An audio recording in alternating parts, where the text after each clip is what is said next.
Assalamualaikum warahmatullahi wabarakatuh. Waalaikumsalam warahmatullahi wabarakatuh. Alhamdulillahilladzi wakafa wassalatu wassalamu ala nabiyil mustafa wa ala alihi wa sahbihi min ahli sidqi wal wafa. Ashhadu an la ilaha illallah wahdahu la syarikalah wa ashhadu anna sayyidana Muhammadan abduhu wa rasuluhu la nabiyya ba'da. Allahumma salli wa sallim ala sayyidina Muhammadin wa ala alihi wa sahbihi ajma'in. Qala Allah Ta'ala fil Qur'anil Karim wa huwa asdaqul qailin. A'udzu billahi minasy syaithanir rajim. Bismillahirrahmanirrahim. Wa man ahsanu qawlan mimman da'a ila Allah wa 'amila shalihan wa qala innani minal muslimin. Wa qala sallallahu alaihi wasallam fi hadits syarif la ayyadiyallahu bika rajulan wahidan khairun laka min humurin na'am wa fi riwayatin khairun minad dunya wa ma fiha. Shadaqallahul azim wa sadaqa rasuluhun nabiyil karim wa nahnu ala dzalika minasy syahidin wasyakirin walhamdulillahi rabbil alamin. Yang kita hormati bersama Bapak pembicara kita, Bapak Dr. Burhanuddin Hamid Darmaji, yang bergabung bersama kita insya Allah nanti bersama-sama. Yang tidak lupa juga Ketua DPW dan segenap pengurus DPW Sultra, Ustadz Ya'udus Salam, dan ini adalah geng Assalam, ya. Ada Antas Salam, Ya'udus Salam, dan seterusnya. Ya. Saya kenal keluarga beliau sudah sejak tahun 2002 ketika saya melakukan jaulah dakwah tahun 2002 ke Indonesia Timur termasuk Kendari, Makassar, Manado, Ternate sampai ke Papua. Dan ini adalah merupakan reuni barangkali untuk yang kesekian kalinya bersama saudara-saudara saya di Kendari. Tak lupa pula segenap pengurus DPD dan seluruh aleg se-Sultra, dan tidak ketinggalan Bapak Wali Kota kita, Bapak Zulkarnain, yang sudah siap-siap menolak tenaga kerja asing. Ya, mudah-mudahan tidak sampai masuk. Ya. Kemudian seluruh kader dan simpatisan ya, DPW PKS Sulawesi Tenggara yang dimuliakan oleh Allah dimanapun Anda berada.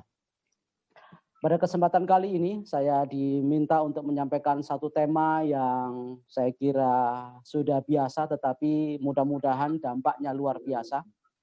Dan satu tema yang bukan asing tetapi penting, bukan baru tetapi perlu dan tidak terlalu eksklusif tapi mudah-mudahan berdampak positif.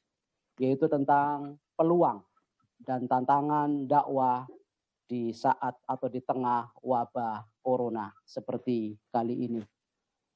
Nah, pada kesempatan kali ini suara dan wacana tentang new normal atau kehidupan baru nyaring terdengar di telinga kita. Ya, disuarakan oleh pemerintah dari pusat, diwacanakan oleh presiden, kita harus berdamai dengan corona.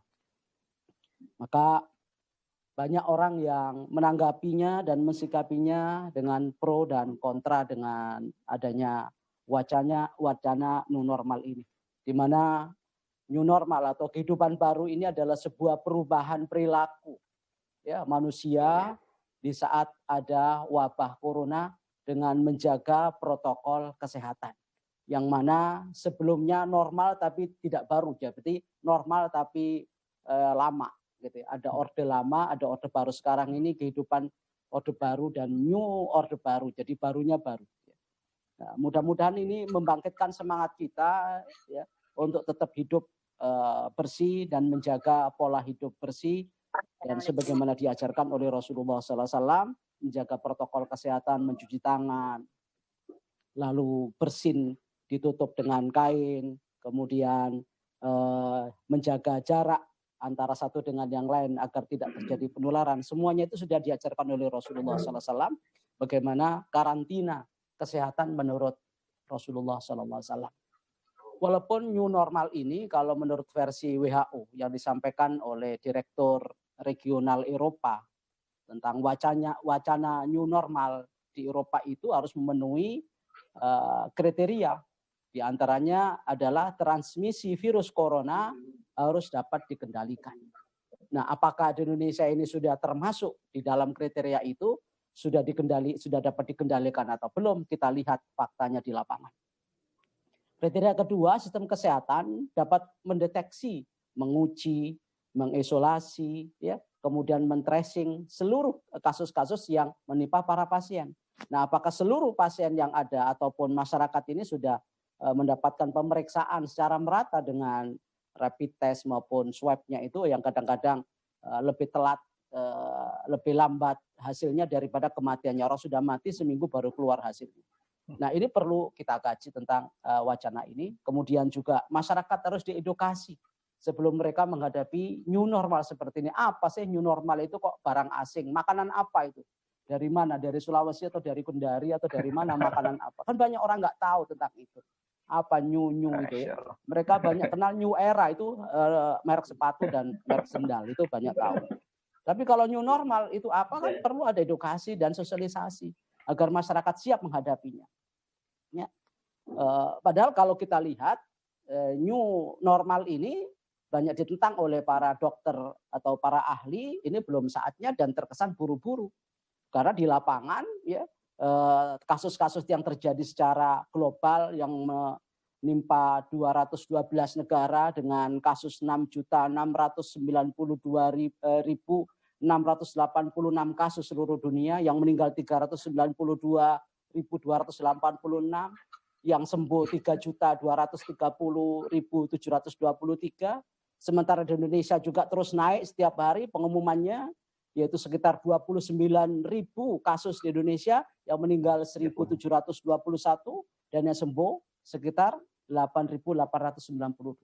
Kalau melihat kasus-kasus ini setiap hari, kalau kita bandingkan dengan kriteria yang dicantumkan oleh pihak WHO, ini belum terkendali transmisi virus ini.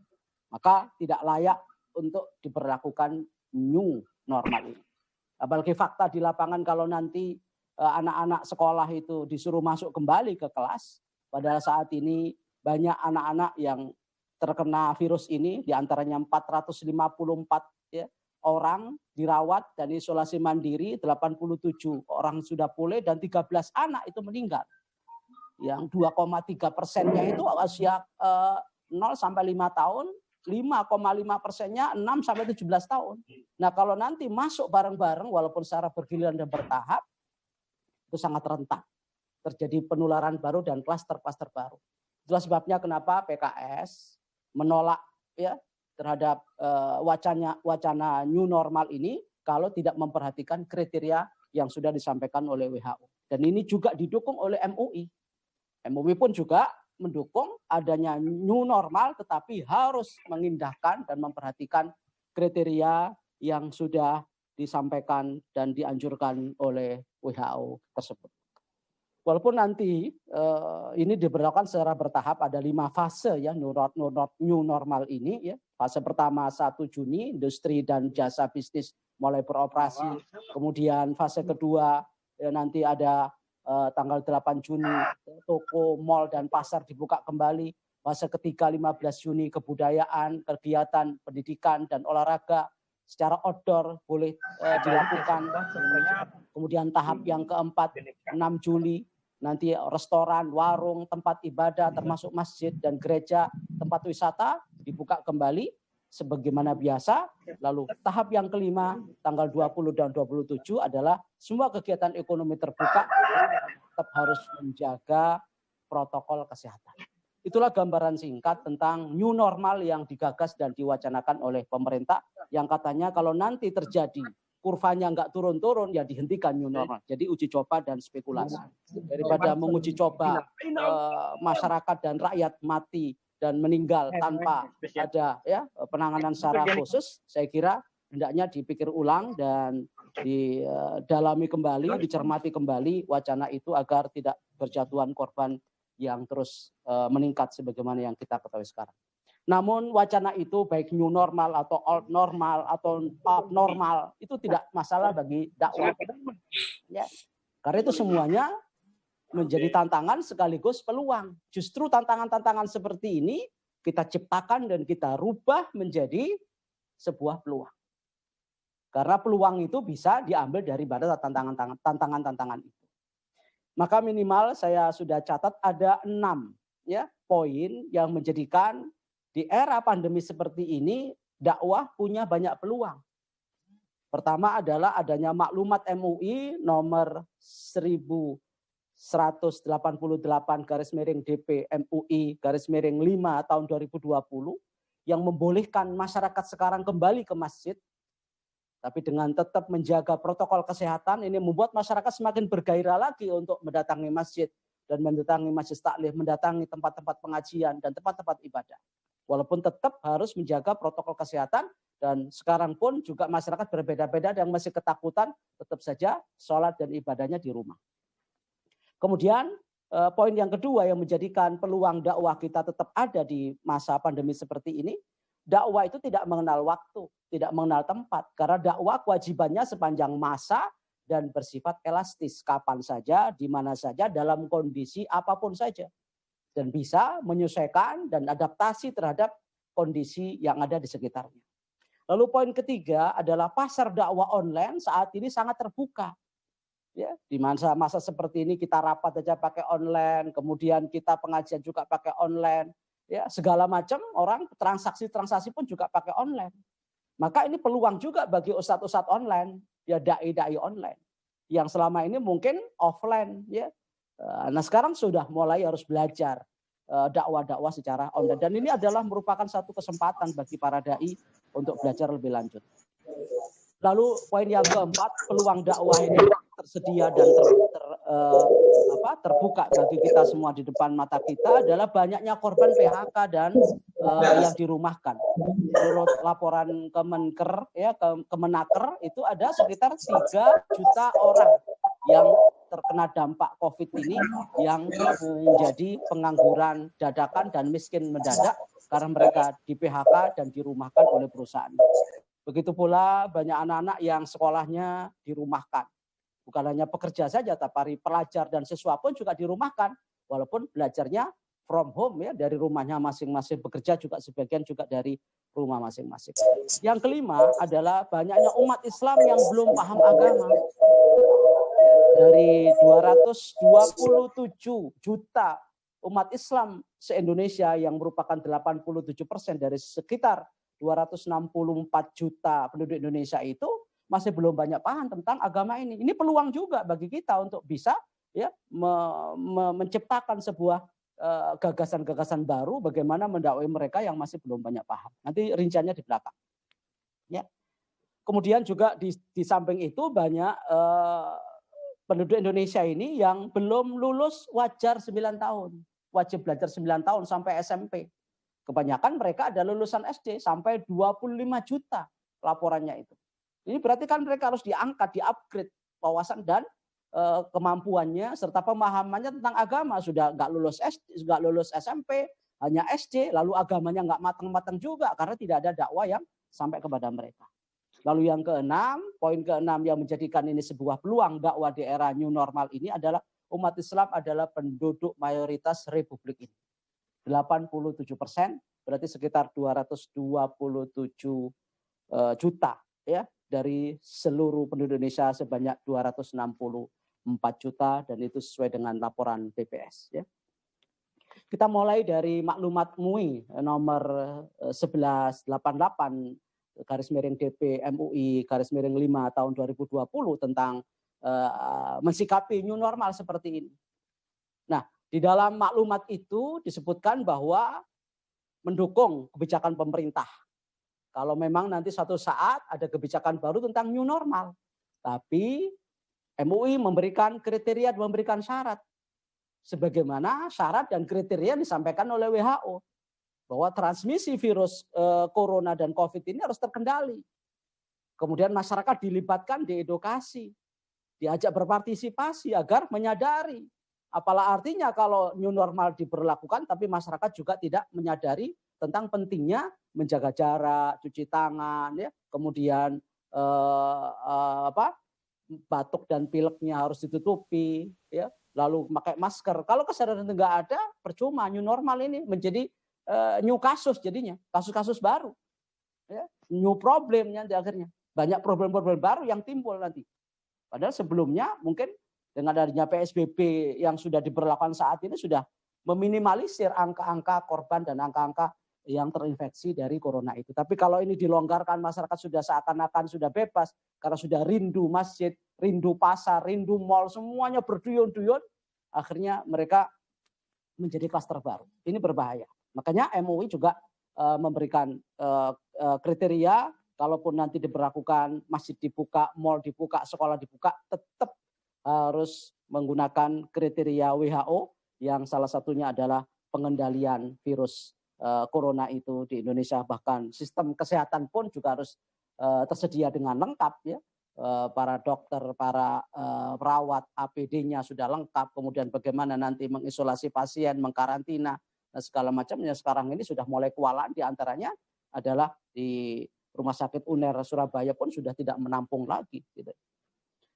Nah kemudian yang kedua itu adalah peluang yang pertama bahwa MUI sudah membuka ya, kesempatan bagi umat Islam untuk datang ke masjid, tapi tetap harus menjaga protokol kesehatan yang kemarin sudah dimulai dengan sholat Jumat. Tetapi itu pun juga tidak menjadikan umat Islam kemudian euforia berduyun ke masjid. Masih banyak juga yang ada di rumahnya masing-masing. Oh nggak ada suruhan MUI aja, dalam kondisi normal banyak yang ke masjid, banyak yang tidak ke masjid, apalagi sekarang ada corona, ada alasan untuk tidak ke masjid. Ya.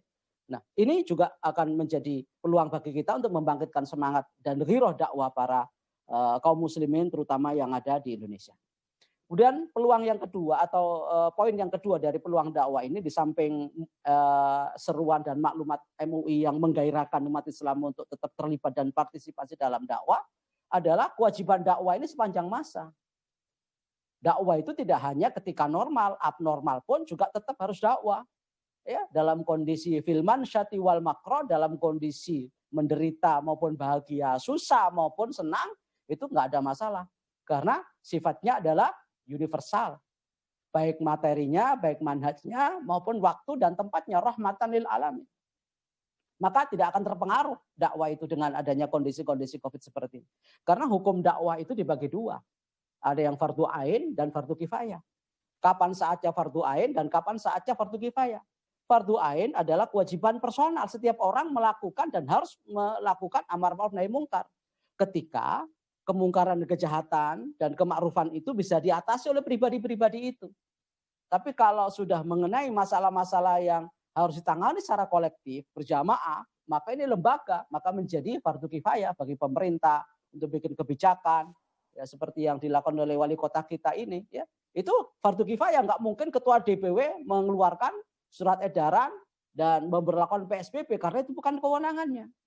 Dan tidak semua warga Sulawesi Tenggara atau kota Kendari itu melakukan itu karena tidak punya kewenangan. Dan ini harus dilakukan oleh orang-orang yang punya kemampuan dan otoritas tertentu sebagaimana wali kota, gubernur, presiden, dan lain sebagainya. Jadi fardu ain kalau itu bisa dilakukan oleh setiap pribadi dan fardu kifayah kalau itu membutuhkan kerja-kerja kolektif dan jama'i ataupun lembaga-lembaga tertentu yang dimiliki oleh sebagian orang, tidak semua orang, maka itu sifatnya fardu kifayah. Ya, kalau sudah sebagian yang lain melakukan, maka berarti semuanya gugur seperti contoh populernya adalah sholat jenazah begitu ya. Nah, di samping kewajiban ini tidak akan berhenti dalam situasi tertentu dan tidak akan mandek dan stop dan terhalangi, terpengaruh oleh suatu kondisi tertentu, maka Islam telah memberikan metode dakwah ini sesuai dengan kondisi masing-masing. Oleh sebab itu Rasulullah Subhanahu wa taala sudah mengantisipasi sebenarnya metode dakwah sejak 15 abad yang lalu. Ketika Allah mengatakan dalam surat An-Nahl ayat 125 yang sering kita dengarkan ayatnya itu, ud'u ila sabili rabbika bil hikmati wal mau'izatil hasanati wajadilhum billati hiya ahsan. 3 metode ini dan bisa dipakai kapanpun.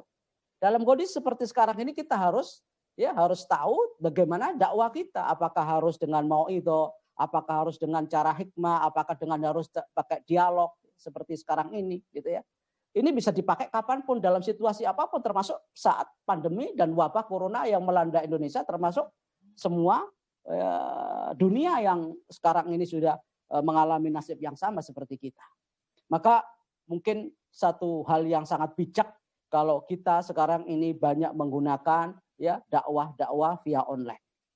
Karena kondisinya tidak memungkinkan secara offline. Yaitu entah berbentuk seminar seperti sekarang ini ya, webinar maupun langsung melalui Zoom langsung satu arah ya.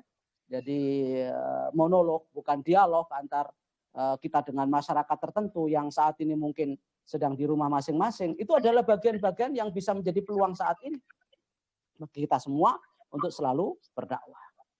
Apalagi kalau dari sisi pahala ya sangat banyak kalau kita bisa ingin banyak pahala. Karena sebagian orang yang tidak memahami ini karena tidak tahu bagaimana positifnya orang berdakwah. Yang kata Rasulullah ad-dalu 'alal khair kafa'ili.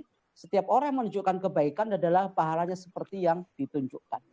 Kalau ada 1000 orang yang diberi ceramah dan tausiah menganut apa yang disampaikan oleh para ustadz dan kiainya, maka kiai itu dapat 1000 pahala tanpa mengurangi 1000 pahala yang dimiliki oleh 1000 orang itu.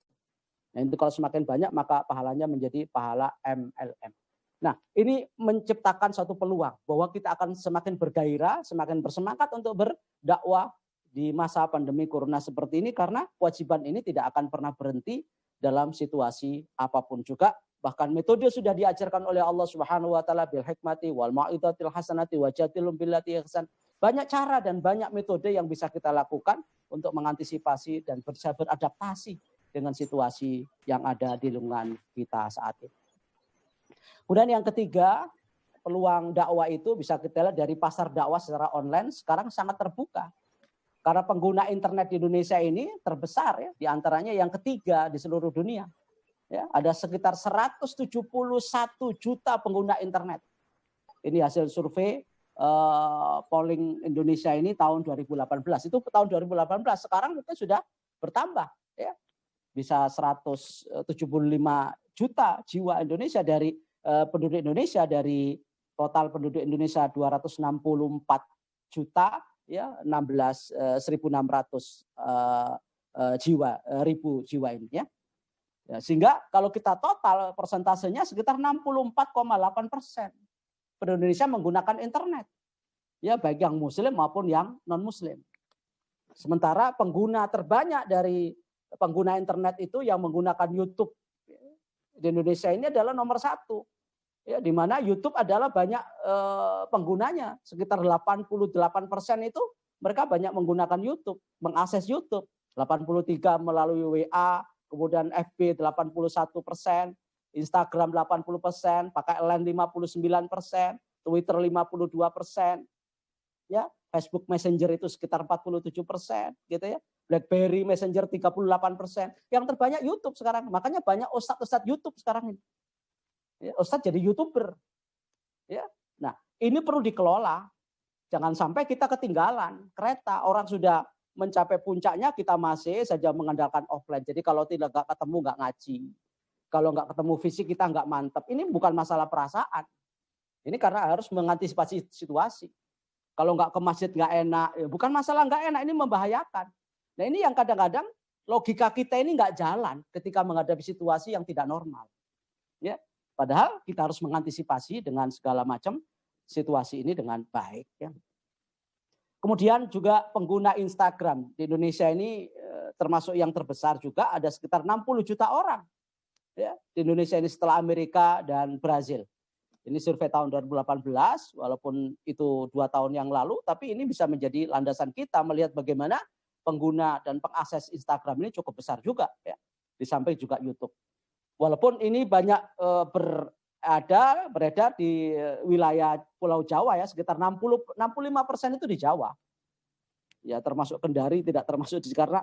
Nah ini peluang kan bagi non Jawa dan di luar Jawa untuk melakukan satu upaya dakwah. Karena banyak orang ngumpul ya, penduduk ini kan memang 60% di Jawa. Makanya kalau pemilu menang di Jawa itu udah selesai. Karena 60% ya pemilihnya ada di Jawa. Maka wajar kalau pengguna internet itu 65% juga di Jawa. Tapi bukan berarti di luar Jawa bukan menjadi peluang. Ini peluang juga di Kendari, di Sulawesi menjadi peluang. Dan bagaimana membangkitkan dakwah di daerah-daerah itu, terpencil di daerah-daerah mana di transmigrasi yang kemarin saya pernah datang ke rumah saudara saya di daerah transmigrasi itu. Sekitar 100 kilo sampai 150 kilo ya, dengan jalan berkelok-kelok itu. Itu perlu adanya antisipasi walaupun kita sedang dilanda pandemi saat ini. Dan konten-konten ceramah biasanya tidak menarik dan tidak banyak diakses oleh banyak orang. Pengguna internet lebih banyak, sekitar 96% konten hiburan yang mereka akses. Karena itu adalah orang pengen santai, sudah pandemi kerja nggak ada gitu kan. Sudah sekolah di rumah, ngantuk, suntuk gitu kan. Capek, letih, lelah, stres, ya mereka cari hiburan. Nah, bagaimana kita juga menjadikan dakwah ini bagian daripada hiburan ruhiyah. Ya, kalau mereka cari hiburan-hiburan rupiah, nah kita sajikan hiburan-hiburan ruhiyah yang mengangkat mental kita agar mereka tidak stres menghadapi corona. Nah, ini adalah peluang juga bagi kita semua. Walaupun 96% mereka banyak mengakses lagu-lagu, film-film ya dan konten-konten yang ringan-ringan gitu ya. Dan ini bisa kita lihat bagaimana konten-konten yang digagas oleh para YouTuber itu sangat banyak peminatnya. Seperti Atta Halilintar saja ya, followersnya itu sekitar 22 juta. Ya, dengan penghasilan 4 sampai 9 miliar per bulan. Ya, karena beliau juga sudah melakukan 500 konten sejak tahun 2014 sampai tahun ini gitu ya. Gen Halilintar 14 juta ya, followersnya, kemudian Deddy Corbuzier 8,26 juta. Itu banyak sekali konten-konten yang menarik bagi masyarakat. Kenapa dakwah ini kok tidak banyak yang mengakses dan tidak banyak yang berminat? Ya, Ria Ricis saja yang hanya menyajikan vlog-vlog seperti ini banyak penggemarnya, sekitar 11.621.202. Itu subscribersnya segitu ya. Belum viewernya dan segala macam, itu banyak banget, dan penghasilannya sampai 500 sampai 7 miliar penghasilannya. Ini melebihi para ustadz dan para kiai. Itu sudah berapa puluh tahun dan ratusan tahun tuh ustadz kalau berdakwah sampai berbuih-buih. Kalaupun itu adalah visi dan misi dan orientasinya adalah untuk mencari materi. Ini adalah sesuatu peluang. Maka perlu kita cari bagaimana ya peluang-peluang ini bisa kita dapatkan. Oleh sebab itu para kiai, para ustadz dan para kader dibangkitkan semangatnya untuk melakukan dakwah-dakwah online. Dan mestinya kita ya harus ada manajemen yang profesional. Kenapa penyanyi dan para pendangdut itu bisa moncar sampai kemana-mana? Karena ada manajemennya. Ya kita tidak ingin jadi pendangdut ya, tetapi kita ini kadang-kadang kurang mungkin ya, kurang matinun fil khuluq, tapi kadang-kadang tidak mungkin fil amal gitu. Akhlaknya baik sih, tapi karena kita ini nggak mungkin, nggak itkon gitu ya, nggak profesional, jadinya ya menjadi jago kandang aja, nggak dikenal orang ya. Ya mungkin juga kita dikenal di bumi aja, sekitar kita aja, di seluruh bumi kita nggak akan dikenal. Apalagi kita nggak dikenal di langit, malah payah lagi. Di langit nggak kenal, di bumi nggak ada orang kenal. Nah, bagaimana dakwah ini dikenal di bumi juga dikenal di langit? Bagaimana caranya? Antisipasi itu harus kita segera lakukan dengan menangkap peluang dan menangkap kesempatan-kesempatan seperti ini. Ya, kalau kita bandingkan dengan para YouTuber baik Deddy Corbuzier maupun Atta Halilintar dan Gen Halilintar, Ria Ricis yang puluhan juta ya, para penggemar dan followersnya, kemudian viewersnya juga banyak. Ya kita lihat ustadz-ustadz kita kalah mereka, ustadz-ustadz kita ini. Walaupun sajiannya cukup menarik seperti Ustadz Bahasa Lama saja ya, di Twitternya cuma dapat pengikut berapa? 23.000. Kemudian di Facebooknya cuma 274.000.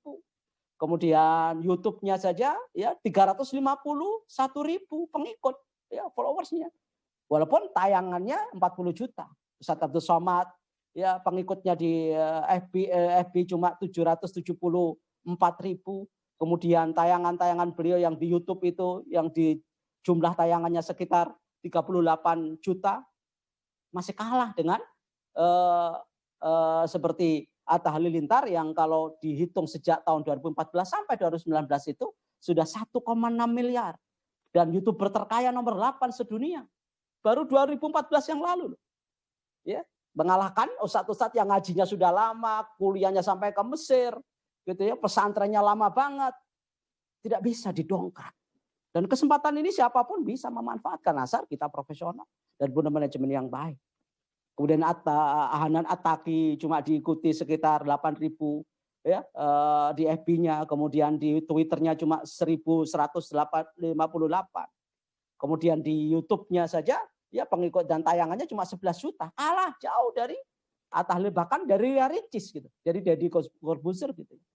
Gusmus itu cuma 1,66 juta pengikut. Kecil, para kiai besar loh. Gusmus itu pengurus PBNU. Dikenal oleh NU yang 60% ya penduduk Indonesia ini mengikuti NU. Tapi kenapa? Ya, sekelas beliau ini saja pengikut pekajiannya cuma 1,66 juta. Nah ini barangkali menjadi evaluasi bagi kita semua. Ya, apalagi di Instagram. Ya. Ustadz-ustadz kita ya kalah jauh. Ustadz Somad aja 9,6 juta followersnya. Kemudian Ustadz Hanan Attaqi 7,1 juta. Ustadz Agim sekitar 4,3 juta. Ya, Ustadz Felix Xiao itu sekitar 3,8 juta. Ustadz Adi Hidayat yang fenomenal itu cuma 1,9 juta. Dengan ya, penampilannya, dengan materinya yang padat, berisi, dan bermutu tinggi. Ya, itu saja cuma 1,9. Sementara yang hiburan ringan-ringan itu justru banyak penggemarnya. Nah, ini menjadi evaluasi kita bersama, bagaimana agar menciptakan dakwah yang menarik, dikemas. Sebenarnya isinya barangkali bisa kita kemas. Apalagi casingnya juga perlu. Gitu. Isi mungkin bermutu, tapi kemasannya nggak baik, ya orang tidak akan beli.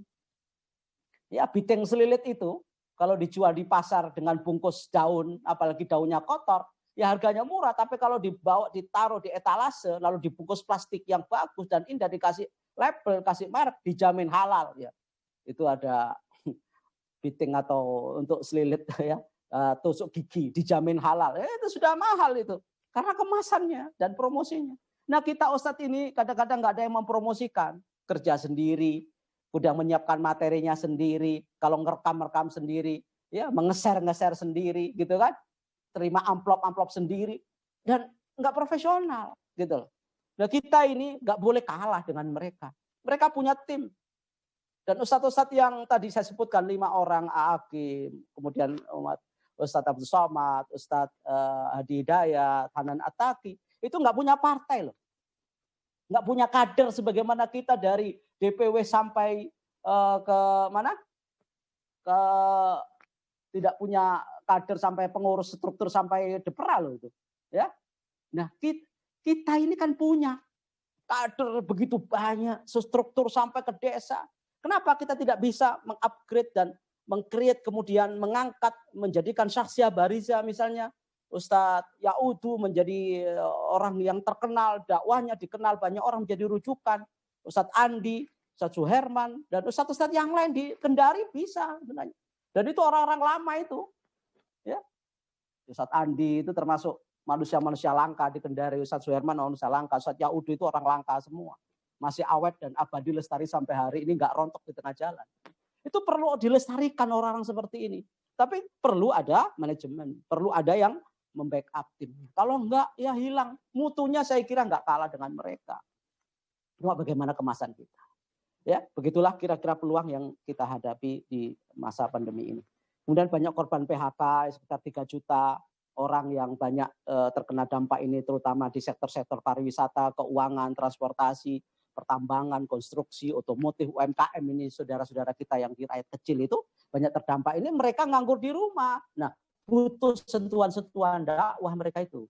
Ya, melalui YouTube, melalui Zoom, melalui apapun yang bisa kita lakukan, walaupun kita nggak bisa bertatap muka. Mereka sedang nganggur di rumahnya. Kalau sampai nganggur nggak ada yang mengingatkan, lalu stres bunuh diri seperti kemarin terjadi di Jakarta Timur itu. Mereka tidak mampu menghadapi kehidupan dengan segala macam tantangan dan problematikanya.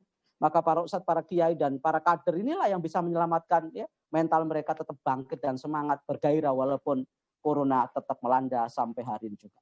Kemudian juga peluang yang bisa kita tangkap, banyak umat Islam yang belum paham agama. Bisa kita lihat daripada survei PT IKI yang dilakukan beberapa tahun yang lalu, 65% sampai 70% umat Islam Indonesia yang sebanyak 227 juta itu, 65% sampai 70%-nya belum bisa baca Quran dengan baik.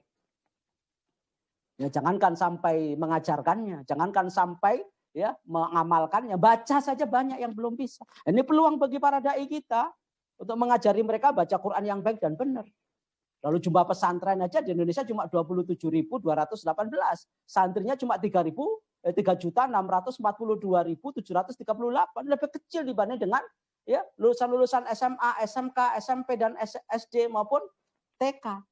Itu semuanya kalau ditotal bandingannya yang nggak sekolah agama itu sekitar 75 juta. Sementara di pesantren cuma 3 juta.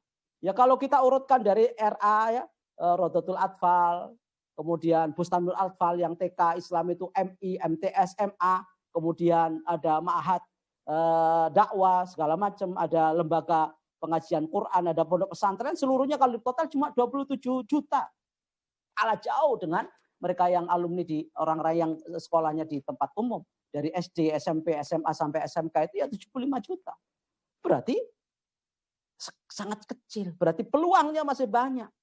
Ya, kalau 75 juta tadi yang ada di luar pesantren dan sekolah agama, ya berarti ada sekitar lebih dari 50 juta yang belum tersentuh. Gitu.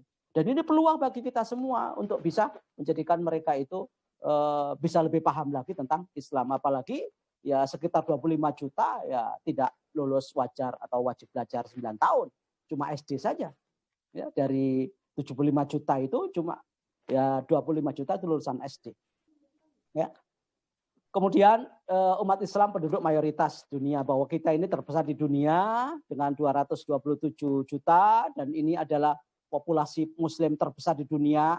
Ya, dari 108 miliar muslim dunia ini ya kita adalah yang terbesar ya. Dan mudah-mudahan nanti diprediksi tahun 2050 ya Indonesia ini atau umat Islam sedunia ini bisa mencapai 2,7 miliar ya. Itu dari 1,8 sekarang ini ya. Kemudian muslim Indonesia terbanyak adalah 87. Di samping ada Kristen, Katolik, 87%-nya adalah umat Islam. Nah, ini adalah peluang-peluang perlu kita tangkap di masa pandemi ini. Walaupun ini enggak pandemi pun juga menjadi peluang dakwah. Adapun tantangannya apa? Pro kontra new normal masih banyak dibicarakan oleh banyak orang. Rendahnya kesadaran dakwah juga minim. Kemasan konten dakwah kurang menarik sehingga orang banyak mencari hiburan. Ya, banyak mencari hiburan dan tidak mau tertarik terhadap YouTube yang berisikan dengan ceramah-ceramah tausiah agama. Berarti kita harus terus meningkatkan kemampuan dan kapasitas. Ya. Kemudian mungkin gara-gara umat Islam atau para ustadz itu gaptek, nggak tahu tentang teknologi, kemudian nggak ada manajemen yang baik, nggak profesional. Lalu kemudian ada juga tantangan berikutnya adalah rendahnya minat masyarakat dalam akses tema-tema dakwah. Yang tadi saya katakan 96% itu banyak mengakses tema-tema hiburan. Di samping juga adalah jaringan internetnya juga tidak menyeluruh ke seluruh Indonesia. Bahkan di Kendari saja kalau di daerah-daerah pinggiran dan terpencil akses internetnya, jaringan internetnya juga putus nyambung. Banyak putusnya daripada nyambungnya. Nah itu juga menjadi kendala. Lalu juga terbatasnya kehadiran masyarakat di masjid-masjid taklim. Ini kendala-kendala yang kita hadapi sekaligus menjadi peluang kita untuk menyampaikan dakwah kita di era wabah corona yang melanda Indonesia termasuk dunia sampai hari ini belum musnah dari hadapan kita semua. Mudah-mudahan peluang ini bisa kita tangkap dan kita manfaatkan dengan sebaik-baiknya sehingga dakwah Islam yang rahmatan lil alamin itu bisa dirasakan dalam segala situasi, baik itu ada wabah maupun tidak ada wabah, ada corona, nggak ada corona, ada COVID, nggak ada COVID, new normal, nggak normal, abnormal, tetap dakwah berjalan dan bisa memanfaatkan kesempatan peluang yang ada. Mudah-mudahan ini bisa diridhai oleh Allah dan mendapatkan berkah dari apa yang kita sampaikan pada kesempatan kali ini. Kurang lebihnya mohon maaf. Wabillahi taufiq wal hidayah. Waridul inayah. Walafu minkum. Wallahul muwaffiq ila aqwamit thoriq. Wassalamualaikum warahmatullahi wabarakatuh.